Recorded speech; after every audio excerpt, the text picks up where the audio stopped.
নির্বাচনটা হলেই বাংলাদেশের আইন শৃঙ্খলা রক্ষাকারী বাহিনী থেকে শুরু করে সব কিছু নিয়ন্ত্রণ হয়ে যাবে।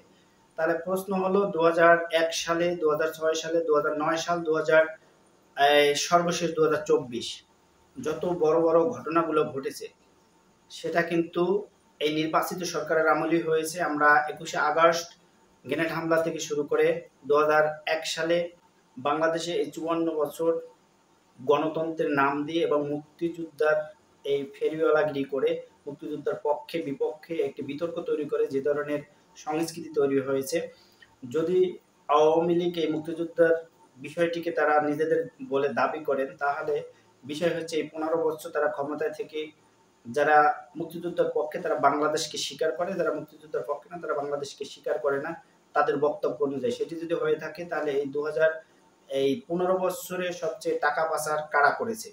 যদি তারা নিজেদেরকে মুক্তিযোদ্ধার পক্ষে শক্তি বলে তাহলে তারা কিভাবে টাকা পাচার করেছে? যে টাকা পাচার করেছে তাহলে সে হচ্ছে দেশদ্রোহী, নাম্বার 1।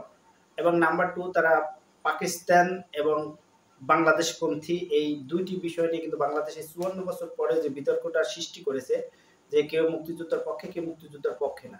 এখন আমরা যেটি দেখেছি জামাত ইসলাম থেকেও এর আগে কয়েকজন 20 জন 25 জন এমপি হয়েছেন, তারা মন্ত্রী হয়েছেন, তাদের কিন্তু দুর্নীতি অথবা টাকা পাচারের কোনো ইতিহাস নেই। কিন্তু টাকা পাচার কিন্তু আওয়ামী লীগ, বিএনপি এবং বড় বড় রাজনৈতিক দলগুলোই করেছে, যারা নিজেদেরকে মুক্তিযোদ্ধার পক্ষের শক্তি এবং তারা সবচেয়ে মুক্তিযোদ্ধার অবদান রেখেছে।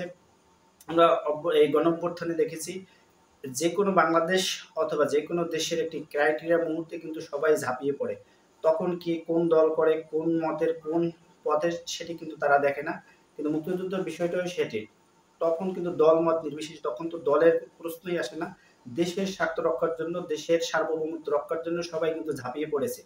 এরপর 71 সালে ঘটার পরে এরপর 72, 74, 75 এরপরে আস্তে আস্তে করে ইতিহাস নূতন করে লেখা হয়। সেখানে মুক্তিযোদ্ধাকে একপাশে দাঁড় করানো হয় এবং মুক্তিযোদ্ধার যারা বিপক্ষে ছিল তাদেরকে দাঁড় করানো হয়।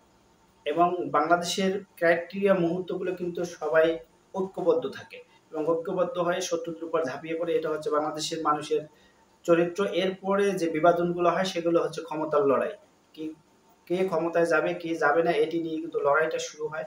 তো মূল লড়াই এটি। এখন যারা বাংলাদেশপন্থী নিজেদেরকে দাবি করে মানে মুক্তিযোদ্ধার পক্ষে শক্তি, তারা হচ্ছে বাংলাদেশপন্থী, এবং মুক্তিযোদ্ধাকে যারা ধারণ করে না তারা হচ্ছে বাংলাদেশপন্থী না অথবা পাকিস্তানপন্থী, এটি তারা বলছেন।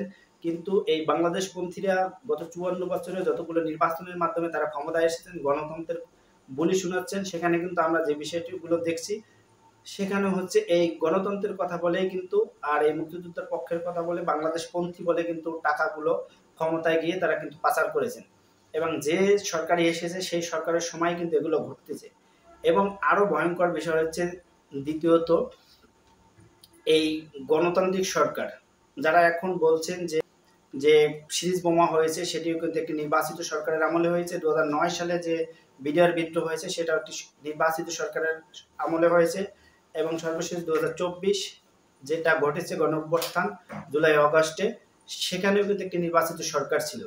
তো এখন প্রশ্ন হলো, নির্বাচন দিলেই বাংলাদেশের সব কিছু ঠিক হয়ে যাবে এবং নির্বাচন না দেওয়ার কারণে অন্তর্বর্তীকালীন সরকার দেশ চালাতে ব্যর্থ হচ্ছে এবং আইন শৃঙ্খলা রক্ষাকারী বাহিনী শুরু থেকে সবাই কিন্তু তাকে অসহযোগিতা করছেন এবং উপদেষ্টারা সেটি বলছেন। উপদেষ্টাকে কোনো মন্ত্রণালয় থেকে তাদেরকে সঠিকভাবে তথ্য দেওয়া হচ্ছে না এবং তাদেরকে সহযোগিতা করা হচ্ছে না।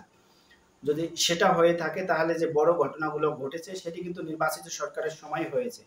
তাহলে নির্বাচন দিলেই সবকিছু ঠিক হয়ে যাবে যারা বলছে, এটিও একটি বাহাস ছাড়া আর কিছুই না এবং ফাঁকা আওয়াজ ছাড়া কিছুই না। কারণ নির্বাচন দিলেই এখন যেটি তারা করতে পারছেন না সেটি জায়েজ হয়ে যাবে। নির্বাচন দিলে কি হবে, এই যেগুলো দখলে ছিল সেখান থেকে চাঁদা আদায় শুরু হবে এবং ফুটপাতগুলো থেকে চাঁদা আদায় শুরু হবে।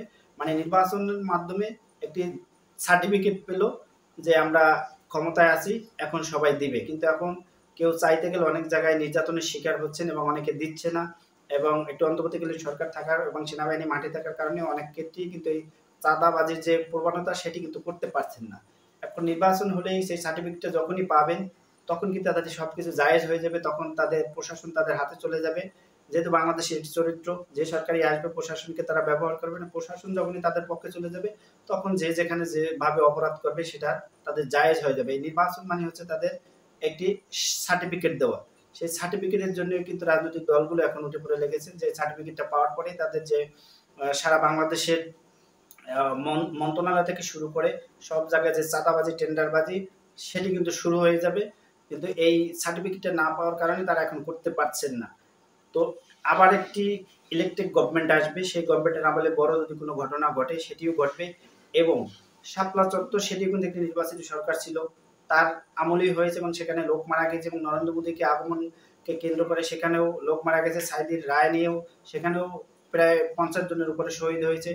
তো নির্বাচিত সরকারের সময় যত বড় বড় দুর্ঘটনাগুলো ঘটছে, আমরা দেখেছি 111-এর সময় কিন্তু এই ধরনের কোনো বোমাবাজি বা দুর্ঘটনা ঘটেনি। অন্তর্বর্তীকালীন সরকারের সময় যদি সরকারকে বেকায়দা ফেলার কারণে তো পুরেও কিন্তু কোনো বড় ধরনের দুর্ঘটনা ঘটেনি। আমরা গত কয়েকদিন আগেও দেখেছি যে 700 জঙ্গি জেল থেকে পালিয়ে গেছে। শেখ হাসিনার আমলে অনেক জঙ্গি আমরা দেখতে পেতাম কয়েকদিন পর পরই, বা কোনো কিছু বড় কোনো ইস্যু আসলেই সেটা ঢাকার জন্য আবার একটি জঙ্গি নাটক হতো। সেই জঙ্গি নাটক সাজানোর জন্য সেই জঙ্গিরা আবার পালিয়ে গেছেন। কিন্তু 1 বছর কেটে গেলেও কিন্তু কোনো বড় ধরনের জঙ্গি হামলা বাংলাদেশে হয়নি, এবং সেটা কিন্তু আমরা দেখতে পাই না। জঙ্গিরা যদি পালিয়ে গিয়ে থাকে এবং যে পরিমাণ জঙ্গি বাংলাদেশের জেলে ছিল, তারা যদি পালিয়ে গিয়ে থেকে বড় ধরনের কোনো দুর্ঘটনা বা বড় ধরনের কোনো হামলা কিন্তু আমরা দেখতে পাইনি।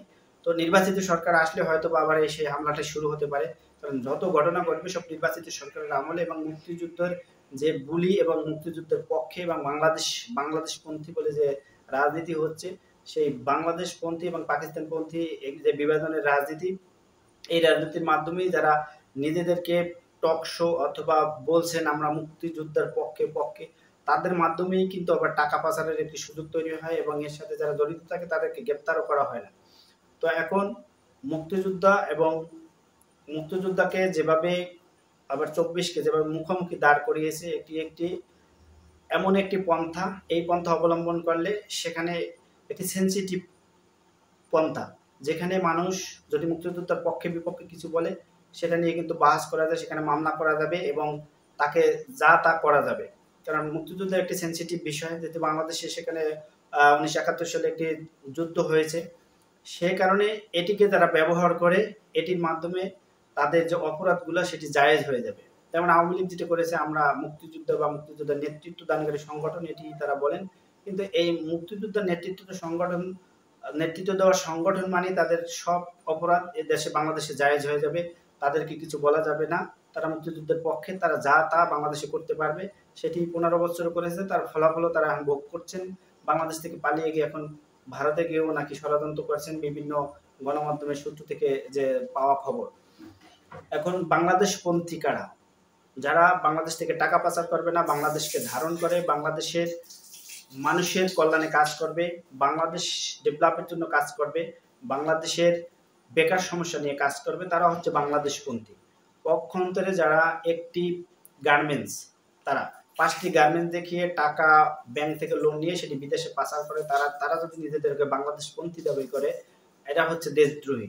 দেশদ্রোহী না হলে বাংলাদেশ থেকে ঋণ নিয়ে সেই টাকা পরিশোধ না করে ভুয়া কাগজপত্রের মাধ্যমে তারা সেই টাকা বিদেশে পাচার করছে।